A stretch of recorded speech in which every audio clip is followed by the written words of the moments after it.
মৌলানা মামুনুল হক সাহেবের একটা বক্তৃতা আমার বারবার নেওয়া হয়। জেল থেকে বের হয়ে এসে বলছিলেন, সবকিছু সহ্য করতে পারি, অন্তত এইটুক সহ্য করতে পারি না যারা আমাদের উপর জুলুম নির্যাতন করেছেন, তাদের চাটুকারিতা যারা করেছেন তাদেরকে। কেন, কি জন্য? দেশ স্বাধীন করেছে আমরা, দেশের জন্য উলামায়ে কেরামের অবদান কম নয়। এই দেশের শান্তি শৃঙ্খলা বজায় রেখেছি আমরা। অনেকে স্বাধীনতার স্লোগান দেয়, কি জন্য দেয়? ক্ষমতার জন্য। আমরা দেশপ্রেমের স্লোগান দেই হুব্বুল ওয়াতানি মিনাল ঈমান হিসাবে। দেশের স্বাধীনতার সার্বভৌমত্বকে নস্যাৎ করে দেওয়ার জন্য, দেশের প্রতিরক্ষাকে ধ্বংস করে দেওয়ার জন্য 2009 সালে পিলখানায় 57 জন আর্মি অফিসারকে হত্যা করেছে। 2013 সালে শাপলা চত্বরে ইতিহাসের দ্বিতীয় কারবালা ঘটিয়েছেন। কাদের উপরে? কেন? আমরা সেখানে গিয়েছিলাম, আমাদের কর্মসূচিতে এমন কিছু ছিল যে আমরা হাসিনাকে নামায় দেব? আমাদের কর্মসূচিতে এমন কিছু ছিল যে তাকে নামে আরেকজনকে বসাবো? আমরা সেখানে গিয়েছিলাম যারা শাহবাগে একত্রিত হয়ে রাত্র দিন 24 ঘন্টা সেখানে নৈতিক অনৈতিক কার্যক্রম করে, সেই জায়গার ভিতরে এমন কোন হারাম নাই যেটা করে নাই। সেই জায়গায় দাঁড়ায় বলছেন আল্লাহকে নিয়ে আস, তারেও ফাঁসি দেওয়া হবে। সেই জায়গার ভিতরে রাসূল সাল্লাল্লাহু আলাইহি ওয়াসাল্লাম সম্পর্কে যারা কটূক্তি করেছেন, মুহাম্মদুর রাসূলুল্লাহ সাল্লাল্লাহু আলাইহি ওয়াসাল্লামকে আবু জাহেল গালি দিয়েছে। আবু জাহেল রাসূলের সবচাইতে বড় শত্রু, আবু জাহেল রাসূলের প্রধান শত্রু। উলামায়ে কেরাম শাইখুল হাদিস এখানে বসা আছেন, আপনারা আজ পর্যন্ত কোনো হাদিসে কি পাইছেন যে আবু জাহেল রাসূলকে মৃত্যু বলেছেন? আবু জাহেল রাসূলকে চরিত্রহীন বলেছেন? আমার বাংলাদেশের নাস্তিক আর মুরতাদ যারা শাহবাগে জমা হয়েছিল, তারা রাসূলকে লজ্জা নবী বলছেন, রাসূলকে চরিত্রহীন বলছেন। আমরা সেই শাহবাগী নাস্তিক আর মুরতাদদের বিরুদ্ধে আল্লাহর নবীর ইজ্জত রক্ষার জন্য শাহবাগে গিয়েছিলাম, শাপলা চত্বরে গিয়েছিলাম। শেষ রাত্রে বেলা অধিকাংশ মানুষ তাহাজ্জুদের নামাজ পড়তেছিল। শাপলা চত্বরের লক্ষ লক্ষ মানুষ সেখানে জিকির করতেছিল, কেউ কেউ মোনাজাত করে চোখের পানি ছাড়তেছিল। ওই অবস্থায় পাখির মতো গুলি করে শত শত মানুষকে হত্যা করেছে।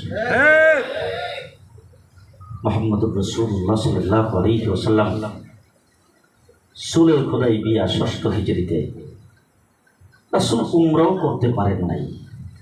10টা শর্তের ভিতরে আপনাদের জানা আছে, আপনারা কোনো অনেকেই মুহাদ্দিস, 9টা শর্তই মুসলমানদের মানার মতো না। সেখান থেকে রাসূল সাল্লাল্লাহু আলাইহি ওয়াসাল্লাম এই সমঝোতা করে সেখান থেকে যখন ফেরত আসতেছেন, হযরত উমর ইবনে খাত্তাবের পর্যন্ত বুঝে আসে নাই, কিন্তু আল্লাহ আয়াত নাযিল করেছেন, ইন্না ফাতাহনা লাকা ফাতহাম মুবিনা। অর্থাৎ ফতে মক্কার ঘোষণা হয়েছে 6ষ্ঠ হিজরিতে সুলহ হুদাইবিয়াতে, বাস্তবায়ন হয়েছে 8ম হিজরিতে। হাসিনার বিদায়ের ঘণ্টা বাজছে 2013 সালের শাপলা চত্বরের 5ই মেতে স্বাধীনতা অর্জন হয়েছে 5ই আগস্ট। বাংলাদেশে 2021 সালে আমাদের 21 জনকে পাখির মতো গুলি করে হত্যা করেছে। যারা হত্যা করলো তাদেরই কোনো বিচার নাই, তাদেরই বিরুদ্ধে একটা মামলাও নাই। আর আমরা যারা নির্যাতনের শিকার হয়েছি, আমরা যারা রক্ত দিয়েছি, আমরা যারা আহত হয়েছি, আমাদের বিরুদ্ধে 300 মামলা। আমাকে 20টা মামলা অ্যারেস্ট করা হয়েছে, 8টা মামলা চট্টগ্রামের। আমি এত শক্তিশালী, ঢাকায় বসে চিটাগাঙ্গে পুলিশ উঠেছি, ঢাকায় থাইকা চিটাগাঙ্গের থানা মানছি। এত নির্যাতন নিপীড়নের পরে আল্লাহ তাবারক ওয়া তাআলা ফেরাউনকে যখন ধরে, কাউকে দিয়া ধরে নাই, পানি দিয়া ধরছে। আল্লাহ নমরুদকে কোনো মানুষ দিয়ে ধরতে পারতেন, তাকে কোনো মানুষ দিয়ে ধরে নাই, ল্যাংরা মশা দিয়ে ধরছে। আব্রাহা বাদশাকে যেমন আল্লাহ পাক আবাবিল দিয়ে ধরছেন, আল্লাহ পাক বলছেন, এই বিএনপি, এই বিরোধী দল, এই উলামায়ে কেরাম, তোরা থাক, ছাত্র জনতাকে দিয়ে ধরতেছে। কেমন ধরা ধরছেন, বুক টান করে দাঁড়িয়েছে, গুলি আসছে, জায়গায় পড়ে গেছেন, এক চুল পরিমাণ পিছপা হয়নি।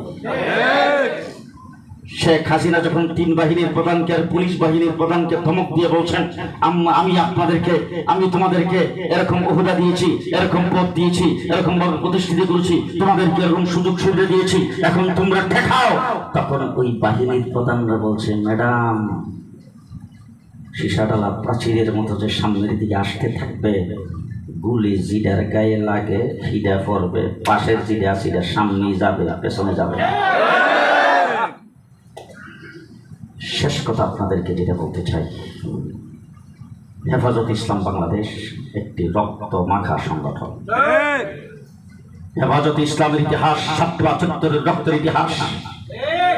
হেফাজত ইসলামের ইতিহাস জেল জুলুম হুলিয়ার ইতিহাস। এত জেল জুলুম, এত অত্যাচার, এত নিপীড়ন, এত নির্যাতন আর এত রক্ত অন্য কোন সংগঠন করে নাই। সুতরাং আমরা চাচ্ছি হেফাজত ইসলাম গোটা বাংলাদেশের ইসলামী অঙ্গনের সকল কার্যক্রমের নিয়ন্ত্রক হবে। সুতরাং